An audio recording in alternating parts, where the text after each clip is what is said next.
এটা কি বলুন তো, দূর্বা ঘাস। জানি সবাই জানেন, কিন্তু আমি কেন বললাম তার কারণ হচ্ছে এক্ষুনি আপনাদের সাথে শেয়ার করব।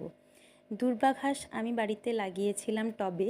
আমার লক্ষ্মী মায়ের পুজোর দিনে ভীষণ অসুবিধে হতো দূর্বা ঘাস পেতে, তাই লাগিয়েছিলাম।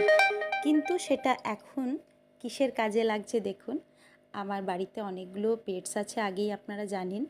তো তাদের বাচ্চা হয়েছে, সেই বাচ্চাগুলি চোখ ফুটে গেছে, কিন্তু এখন মায়ের দুধ আর একদম পাচ্ছে না।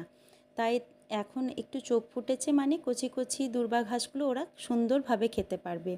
তাই ওদেরকে একটু দূর্বা ঘাস তুলে দিলাম। দেখুন কি কারণে লাগিয়েছিলাম আর কোথার থেকে কাজে লেগে গেল।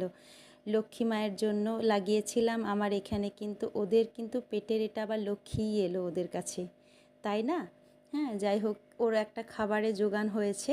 অনেকটাই ঘাস হয়েছে, আমি ভাবতেও পারিনি এতখানি হবে বলে।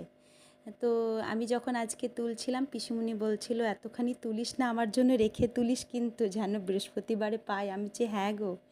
এ মা, কি বাচ্চাটা কি বদমাস দেখছেন, কেমন খুঁপছে, খুপে খুপে খাচ্ছে। তো যাই হোক, এই সন্ধ্যের টাইমটা ভীষণ ভালো লাগে একটু। এই আমাদের বাগান তো আর এখন নেই, দেখেছেন বেশিরভাগটাই কংক্রিট হয়ে গেছে।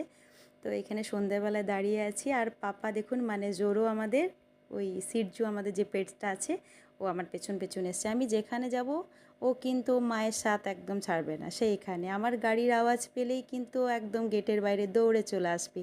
আর এটা না করলে কিন্তু আমার ঠিক ভালোও লাগে না, মনে হয় ওরা হয়তো অসুস্থ আছে তাই করছে না কেন, এটাই মনে হয়। যাই হোক, আজ এই পর্যন্ত। আপনাদের সাথে আমার গল্প আবারও হবে আগে। ভালো থাকুন, সুস্থ থাকুন, অনেক আনন্দে থাকুন।